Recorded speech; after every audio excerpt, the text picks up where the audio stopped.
we've got Sister Theresa from the community of Our Lady of Walsingham, who will be joining us in just a moment's time. We were going to have her here live in the studio. We had a sofa here and everything, and we were going to be all socially distanced, but unfortunately lockdown has happened, so we'll be having her live over Zoom, and hopefully she should appear somewhere here in just a moment's time. Hello, Sister Theresa, how are you? Hi Kieran, good to see you. Nice to see you too. How's things? Where are you? Where are you at the moment? Are you in Durham? Are you in Walsingham? Where are you? So I'm at our convent in Durham, which is a half an hour drive from Walsingham. So I've been in Walsingham today, working there, and I am back for the evening and relaxing with the sisters at Durham. And is your work carrying on during lockdown then, up at the shrine and all that sort of stuff? It is, yeah. So as a lot of people know, the churches, they can't have like public masses that people attend, but the shrine is still open for private prayer. So the sisters take it in turns to like steward the chapel, welcome people, make sure do our hand sanitising and all that stuff. It's got to be done, but at least we can still see the Lord. So it's good. Yeah, it is good. So we're going to talk a little bit about kind of your story this evening. Hopefully you'll be able to share some things with our viewers. And so for those of you who haven't, those of our viewers who've never seen you before, don't know who you are, how long roughly have you been sort of a sister, and how long have you been part of the community? So I've been with the community over 10 years now. So I made my final vows 2 years ago, so it's like quite a long process. But yeah, 10 years ago, joined the community. We're Community of Our Lady of Walsingham, and we're all about like Mary's yes at the Annunciation and helping everyone say yes to God's call in their lives. And I met this community, and they were very joyful, and and I just got to know them, and just kind of went through all the different sort of stages really until I made my final vows. Great. So was there anything that you did before you were a sister? Did you have an ordinary job, or did you kind of jump straight into being a sister from school? How did that happen? Yeah, so when I was younger, my main plan in life was like get married, have children, live happily ever after, like a lot of people. So like that was basically like the main source of my prayers as a young person was, dear Lord, please make this boy love me, let's get married, have children. But like I always had like a relationship with the Lord, or always prayed, I went to church and stuff. And I always wanted to have a job where I could like love and serve God by loving and serving others. So the job that I went into was nursing. So that's what I was doing before I joined community, and I just like absolutely loved it because but like helping my patients get washed and dressed and eat, and just really doing that with love really, and ticking off the corporal works of mercy quite nicely, like give food to the hungry, drink to the thirsty, visit the sick, like already there in hospital. So yeah, so as a nurse, absolutely loved it. Great. Okay, so when did you first have an inkling that perhaps, be it nursing wasn't the way it was going to go for your whole life, and you weren't perhaps going to get married and have children, you were in fact perhaps called to be a sister? When did that sort of first materialise in your life? Yeah, so there were inklings actually, and often you sort of look back and you go, oh, I can kind of see it coming, because like when I was 12 years old, my favourite lessons were RE in French, and people used to make jokes and say, oh, she'll be like a nun in France, and it's like, no, I won't. But I had an inkling of religious life when I was about 15, because during one of my sort of begging the Lord to let me get married and have children prayers, I always remember saying to the Lord, will I ever get married? And he was just like, just wait and see, Theresa. I was like, what kind of answer is that? I want to know now. And I remember saying to God, I hope you're not thinking of asking me to become a sister, because you know that can't happen. Because I want to get married and have children, and it's like really harsh if you ask me, because there's lots of other women out there who don't even want to have children, so I think you should ask them. So like wasn't very open to the idea of being a sister, but as I said, like I did always pray. So I had inkling when I was 15, bit more when I was like 18, did like youth work for a year at a youth retreat centre, loved hanging out in the chapel, chatting to God. And then, well, it came about really from, I guess like going to Youth 2000 retreats as a young person. I guess you've heard of Youth 2000, Kieran, and know all about that. Yeah, I certainly have. And so for those who are watching and perhaps don't know, that they run sort of events around the country, don't they, doing sort of festivals and kind of ways for young people to really get involved in their faith in a kind of quite a vibrant way, to be fair to say. Yeah, so I went along to one of those, like to be honest, partly because a cute boy was going, so I was like, oh, this is the way, cute boy's going, I'll go too. But turned out it's really got a sneaky plan to get me to like know him a bit better. And I met Sister Camilla of our community at Youth 2000 retreat, and I could see that she was like a very joyful person, very happy, and I guess that kind of sort of reignited that thought about religious life. And I kind of thought, maybe I shouldn't have pushed out my mind, maybe I should be a bit more open to it. And I've been praying for a while, like, Lord, help me to trust you and help me to like believe that you want what's best for me, because I think a lot of what holds us back from making decisions in life is often like fear and sort of worry and not trusting the Lord enough. Mm-hmm.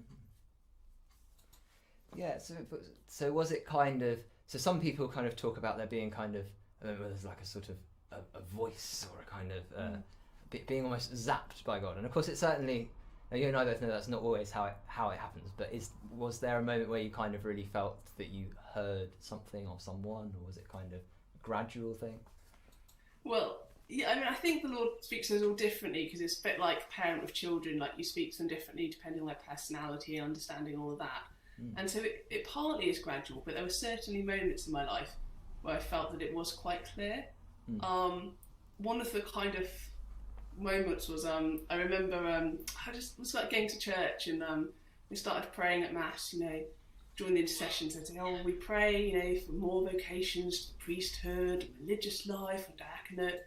And I sort of felt like, when we heard those prayers, God was saying, Theresa, it could be you. And I was like, no, not me, Lord. Obviously, I pray that other people have a vocation to the religious life. And I remember one day, being at Mass, and I was kind of struggling with the whole idea of vocation.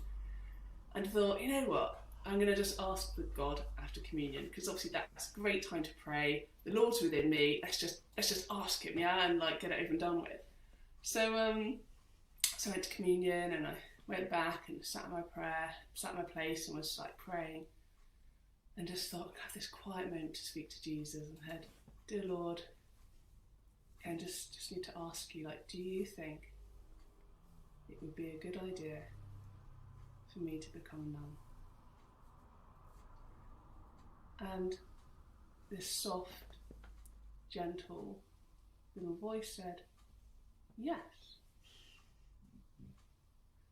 And then I said, oh, weird, like sounded like you just said yes. Okay, like obviously like wasn't really concentrating properly that time. So it's going to ask you again, Lord, and this time just going to really focus so I get the right answer. And I felt like this voice was saying, Theresa, then I said yes. And I said, no, because I wasn't concentrating, so I'll just ask you again. Okay, like focusing this time, it says really focus and like do this properly. Okay, so like, okay, Lord, do you think it'd be a good idea for me to become a nun? And just as this little voice is sort of saying yes, I think in my head a bit louder, no. Okay, great. So Lord, you said no.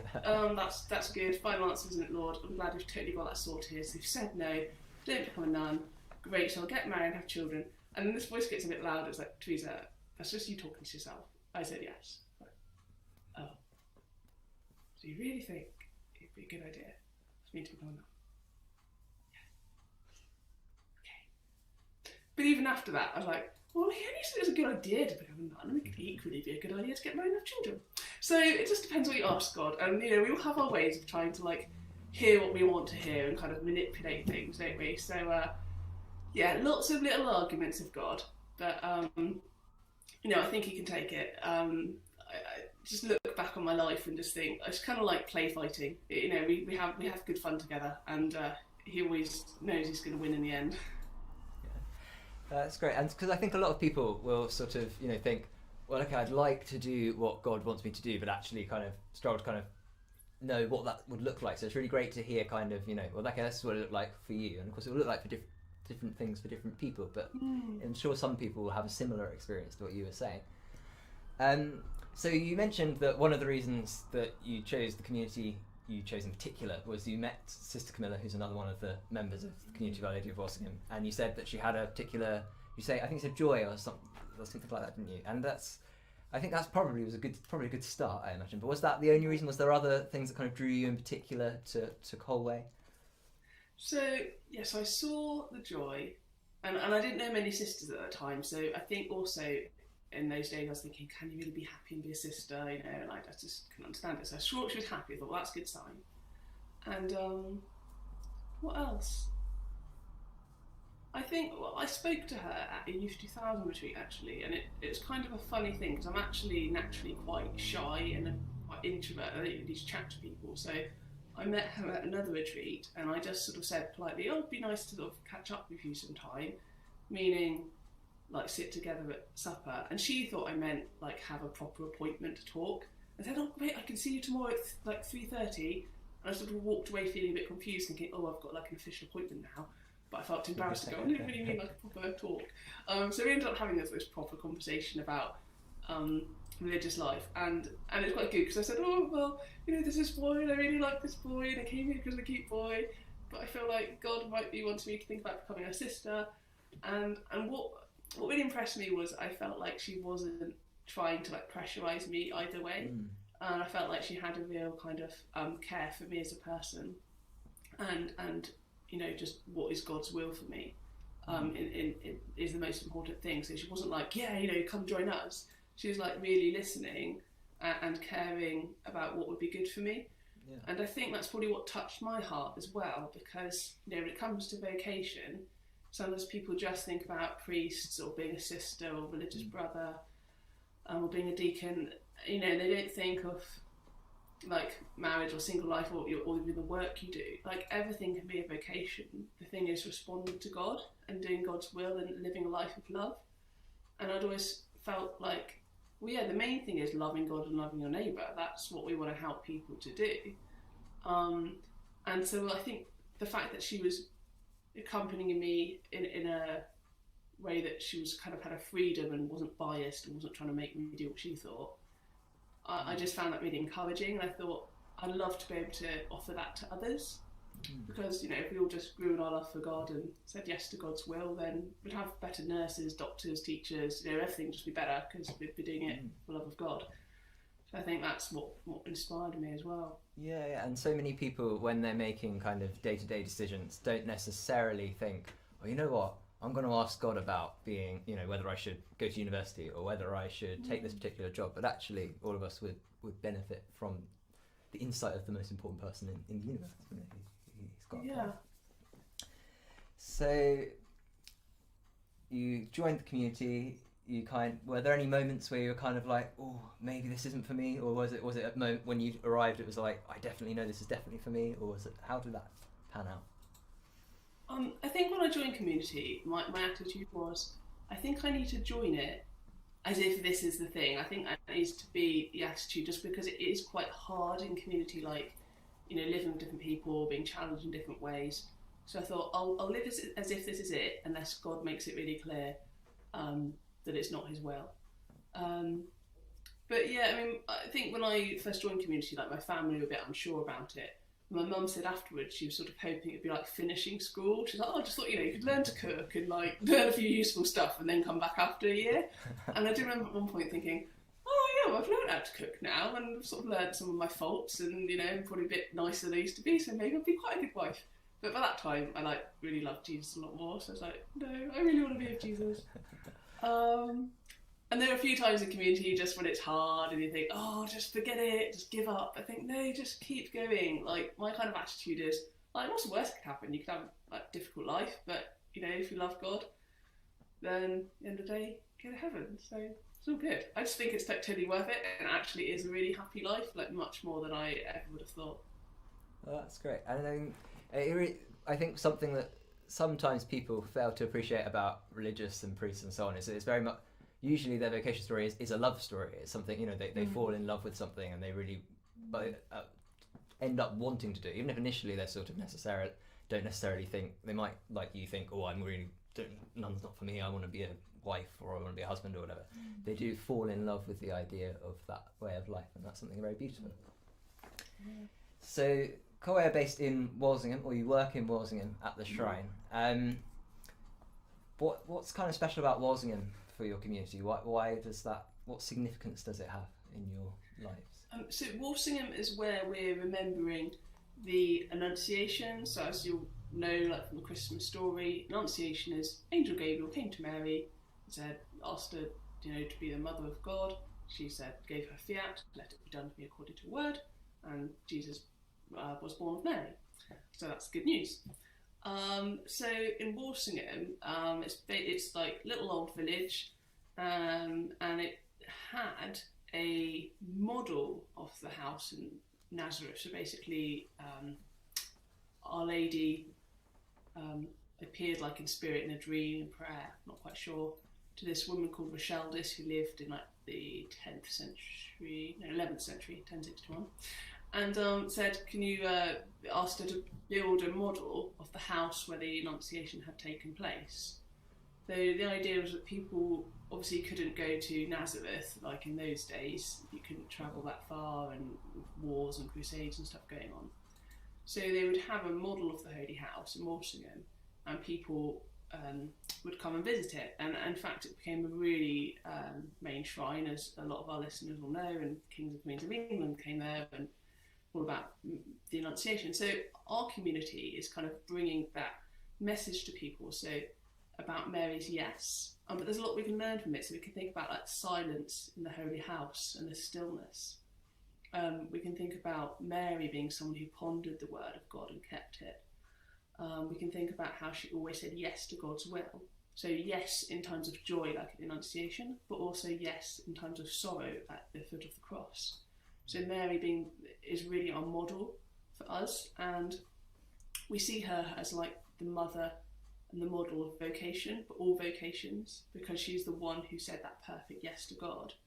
So our community is all about helping people grow in their freedom to say their own yes to God's call. So obviously Mary's got this amazing vocation, the Mother of God, but all of us have got a vocation. We're all called to love, and we're all called to serve and love God and others in a particular way. So Mary is the model for us, and we want to help people to kind of grow and say their own yes.